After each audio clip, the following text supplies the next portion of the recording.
So let's get right into it. The story of Samson. It's one of those tales from the ancient world that is just packed with drama. You've got incredible strength, you've got passion, betrayal, the whole works. But what if there's a lot more going on beneath the surface of that famous legend? That's what we're going to do here. Unpack the layers of history, theology, and literature behind this really iconic figure. First, let's just quickly run through the story we all probably remember. Samson is born under the sacred Nazirite vow, right? His uncut hair is the symbol of his devotion and, of course, his incredible strength. He becomes this absolute beast of a warrior against the Philistines. But then, his love for Delilah, well, that leads to his downfall.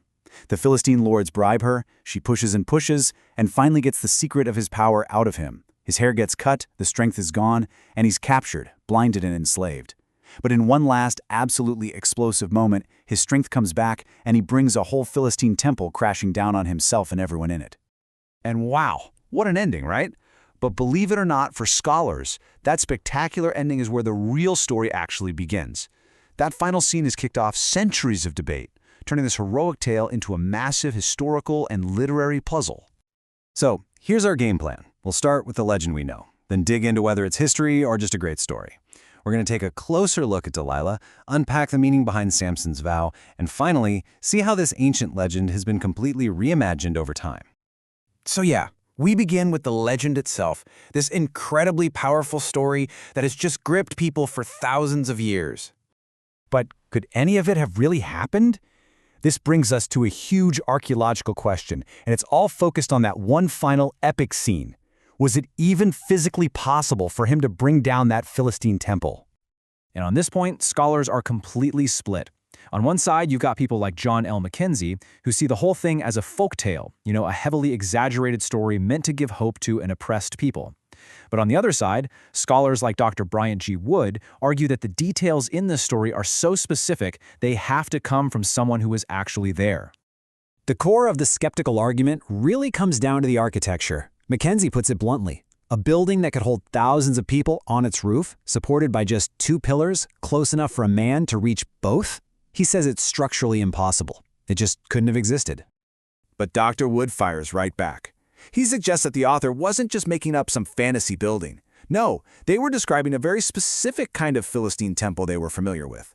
Those 2 pillars weren't just a random detail. They were a key feature of the design. And this is where things get really interesting. In 1972, at a site in modern-day Tel Aviv, archaeologists unearthed the very first Philistine temple ever found. And its design? It was stunningly similar to what the Bible describes. The main hall's roof was held up by 2 wooden pillars, set on stone bases, and they were about 7 feet apart, definitely within reach for a large man. This discovery completely changed the game, suggesting the story, at least in terms of architecture, is actually plausible. Okay, so let's set archaeology aside for a minute and turn to the story's most famous or maybe infamous character, Delilah. For centuries, she's been painted as this ultimate femme fatale, but more recent scholarship is asking us to take a second look. So, who was she, really? A treacherous villain who sold out the man who loved her for cash? A helpless victim, maybe, forced into it by powerful men? Or was she something else entirely, an independent agent, making a smart, calculated choice in a world that gave women very, very few options? When you start looking at the text through a feminist lens, some really fascinating details pop out. First off, her name, Delilah, is probably Hebrew, not Philistine, which kind of complicates her identity from the get-go. And the text is very careful not to call her a prostitute, a label it has no problem giving to another woman Samson was with. Then there's the money, a staggering amount that would have given her total financial freedom, something almost unheard of for a woman back then. And get this, her actions, using deception to take down an enemy, are almost identical to what an Israelite woman named Jael did, and Jael was celebrated as a national hero for it. Maybe Delilah was just prioritizing her own security, especially if Samson's love for her wasn't something she felt in return. All of this really leads us back to the source of the whole conflict, Samson's strength. Because it was never just about muscles. It was deeply, deeply theological. To get Samson, you have to get the sacred promise that shaped his entire life. Samson was a Nazirite, right from birth. The word itself comes from the Hebrew nzr, which just means to separate. So a Nazirite was someone set apart, dedicated to God through a special vow, and for Samson, the most obvious, visible sign of that vow was his uncut hair.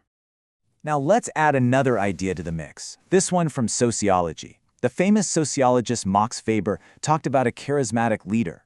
This is someone people see as having incredible, even superhuman abilities, gifts that are believed to come straight from a divine source. Their authority isn't from law or tradition, but from their followers' absolute belief in their special power. And here is the crucial connection. Samson was both of these things rolled into one.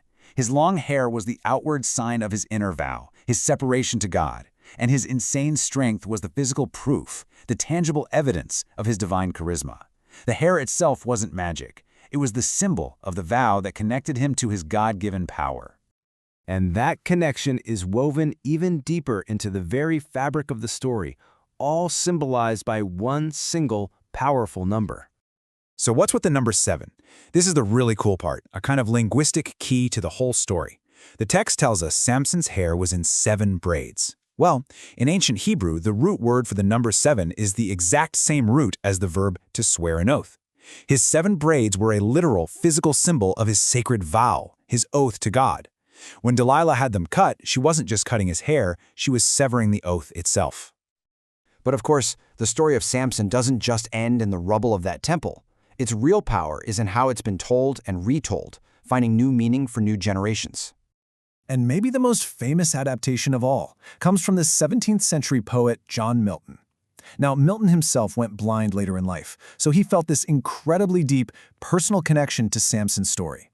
He wrote a work called Samson Agonistes, which means Samson the Struggler.